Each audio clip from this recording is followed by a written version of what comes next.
राधे राधे, जय श्री कृष्णा, जय श्री कृष्णा। कैसे हैं आप सभी लोग? मस्त होंगे, स्वस्थ होंगे। तो चलिए हम आज आपको एक नई वीडियो में लेकर चलते हैं और आज हम आपको सुनाते हैं श्रीमद् भगवत गीता के पहले अध्याय का महत्व। तो अगर आपको अच्छा लगे तो प्लीज लाइक करना, कमेंट करना, शेयर करना और कमेंट में राधे राधे लिखना। तो चलिए देर ना करते हुए आपको सुनाते हैं गीता का पहले अध्याय का महत्व। राधे राधे।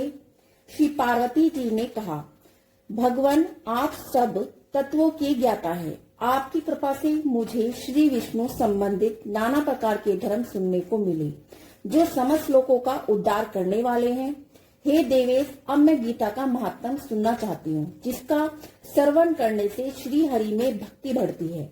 महादेव जी बोले, जिनका श्री विग्रह आलसी के फूल की भांति श्याम वर्ण है, पक्षी राज गरुड़ ही जिनके वाहन है, जो अपनी महिमा से कभी चुस्त नहीं होते और शेष नाग की शैया पर शयन करते हैं, उन भगवान विष्णु की हम उपासना करते हैं। एक समय की बात है, मूल दैत्य के नाशक भगवान विष्णु शेष नाग के रमणीय आसन पर सुख पूर्वक विराजमान थे। उस समय समस्त लोगों को आनंद देने वाली भगवती लक्ष्मी ने आदर पूर्वक प्रश्न किया।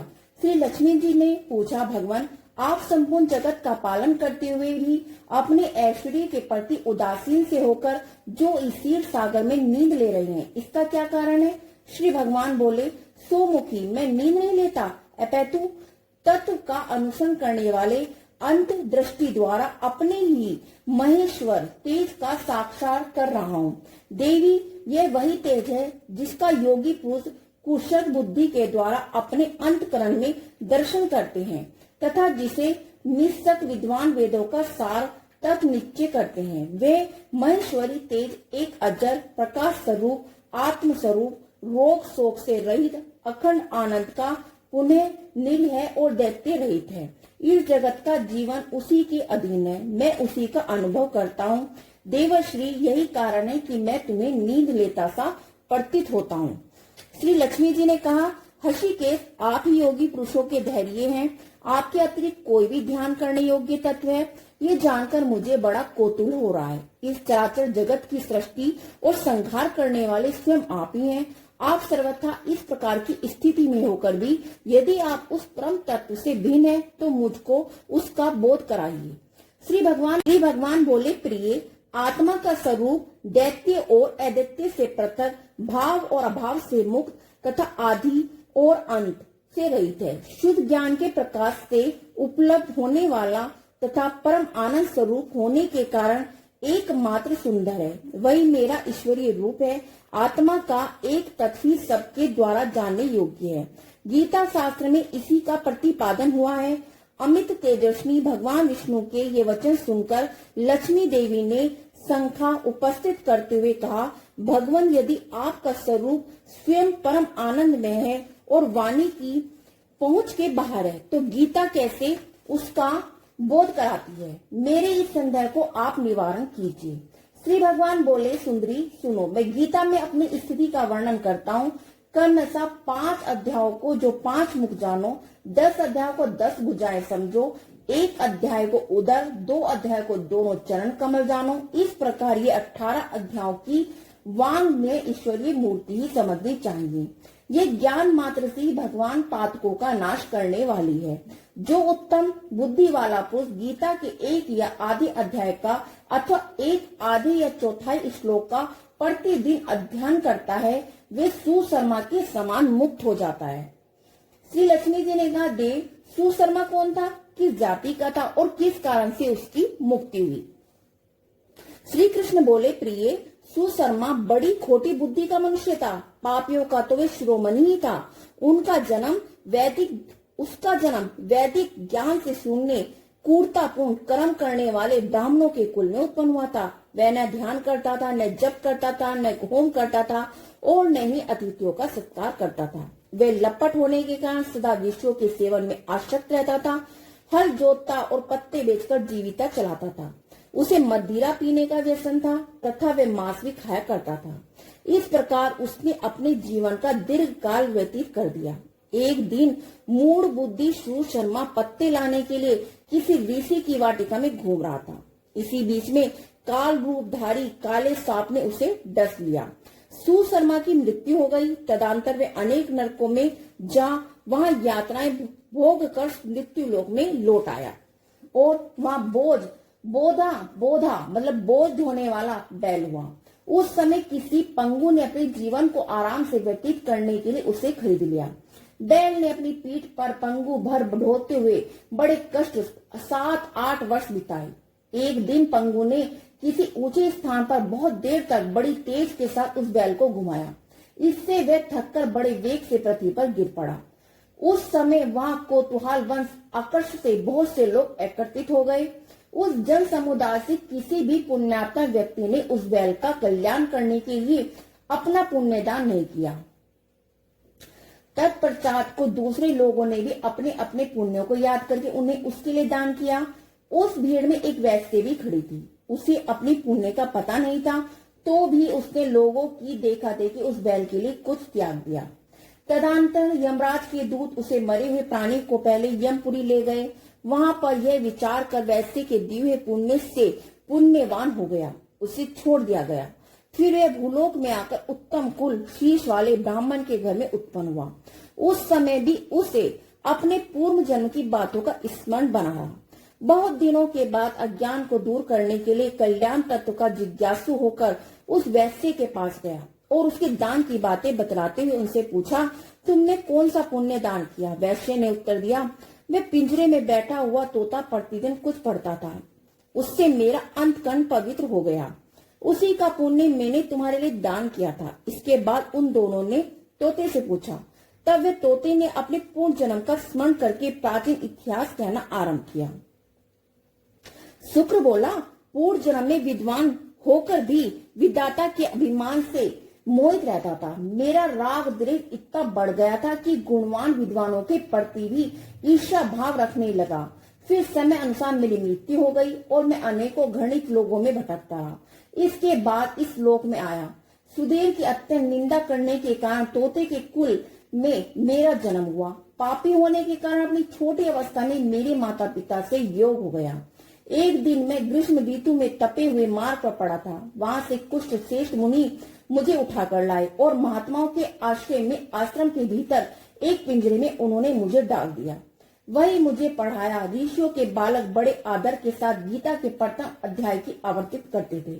उन्हीं से सुनकर मैं बारंबार पाठ करने लगा। इसी बीच एक चोरी करने वाले बलिए ने मुझे वहां से चुरा लिया।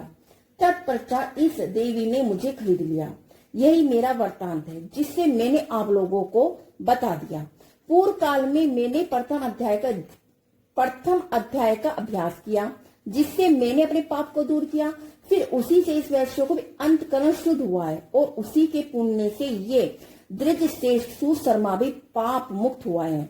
इस प्रकार परस्पर वार्तालाप और गीता के प्रथम अध्याय के महात्म की प्रशंसा करके वे तीनों निरंतर अपने अपने घर पर गीता का अभ्यास करने लगे। फिर ज्ञान प्राप्त करके वे मुक्त हो गए। इसलिए जो गीता के प्रथम अध्याय को पढ़ता है, सुनता है, अभ्यास करता है, उसे इस भव सागर को पार करने में कोई कठिनाई नहीं होती। राधे राधे, जय श्री कृष्ण। पहले हमने आपको सुनाया पहले अध्याय का महत्व, तो चलिए अब हम सुनाते हैं आपको पहला अध्याय। धर्मराष्ट्र बोले, हे संजय, धर्म भूमि कुरुक्षेत्र में इकट्ठा हुए युद्ध की इच्छा वाले मेरे पांडवों के पुत्रों ने क्या किया? इस पर संजय बोले, उस समय राजा दुर्योधन ने व्यूह रचना युक्त पांडवों की सेना को देखकर द्रोणाचार्य के पास जाकर ये वचन कहा, हे आचार्य, आपकी बुद्धिमान शिष्य ध्रुव पुत्र दुष्ट द्वारा व्यवहार खड़ी की हुई पांडव पुत्र की इस बड़ी भारी सेना को देखिए। इस सेना में बड़े बड़े धनुष वाले युद्ध में भीम और अर्जुन के समान बहुत से शूरवीर हैं, जैसे सात्विक, विराट, मारथी, राजा द्रुप और धृष्टकेतु, चिकित्रा और बलवान, काशीराज, पुरीज, कुंती भोज और मुनियों में श्रेष्ठ सैव्य और पराक्रमी युद्धमन्यु तथा बलवान उत्तमौजा, सुभद्रा पुत्र अभिमन्यु और द्रौपदी के 5 पुत्र, ये सभी माराठी हैं। ब्राह्मण श्रेष्ठ हमारे पक्ष में जो जो प्रधान है उनको आप समझ लीजिए।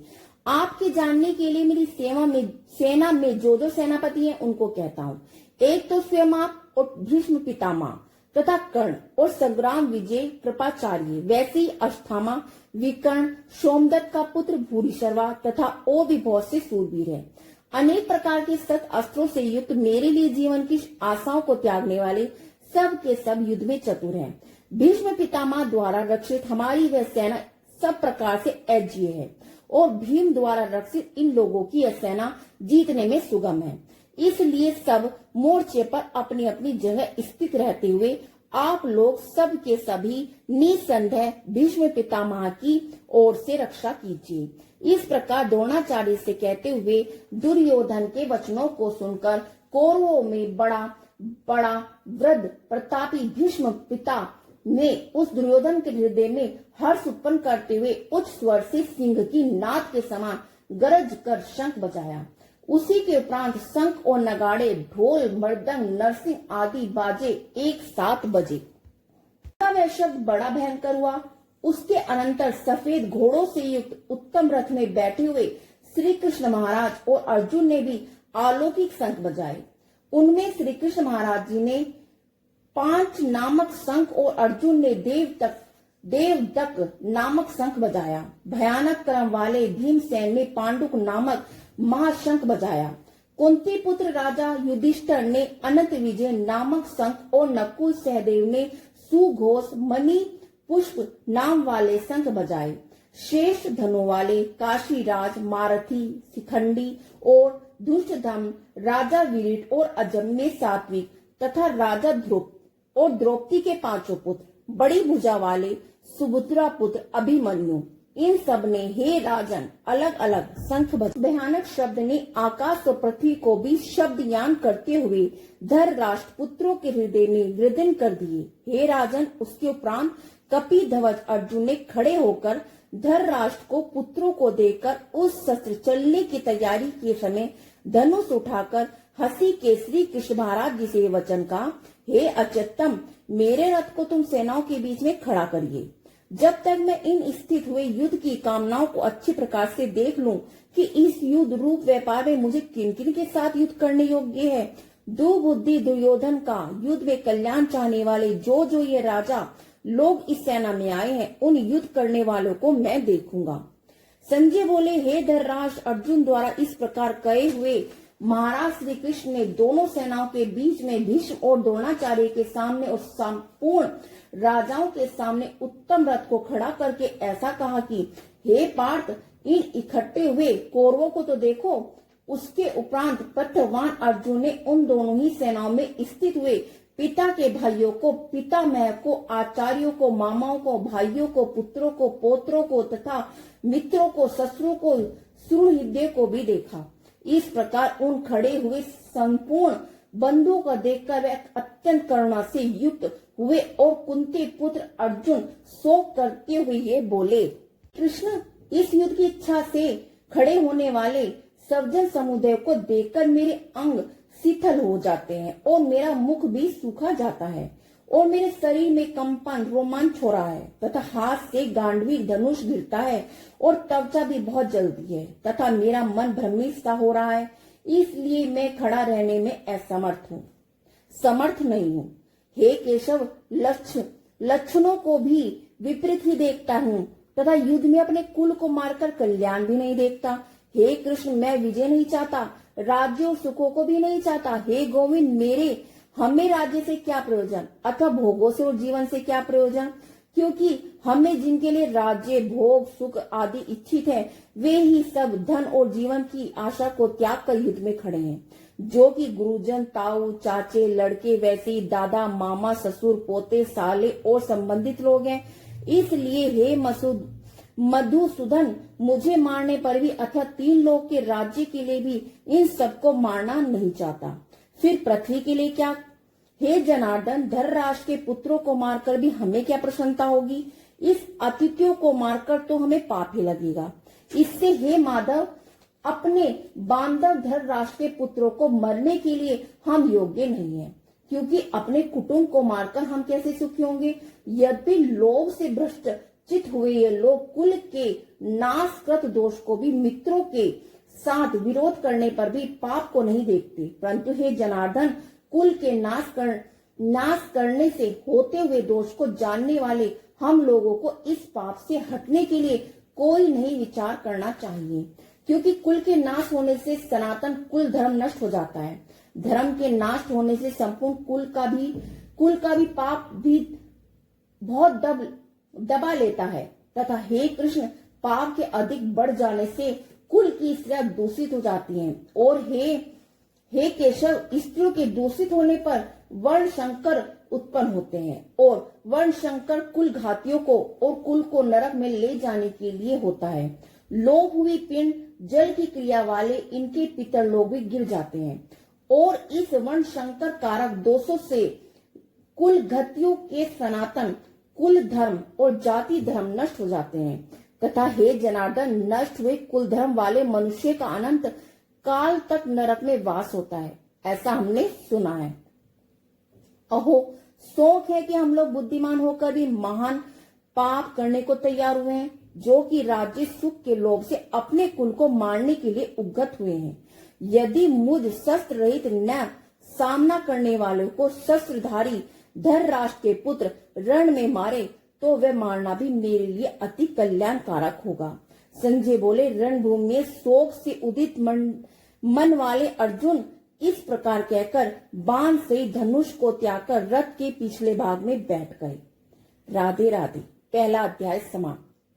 अगर आपको अच्छा लगा हो तो प्लीज लाइक, कमेंट, शेयर करें और कमेंट में राधे राधे लिखें। राधे राधे। जय श्री कृष्णा, जय श्री कृष्णा।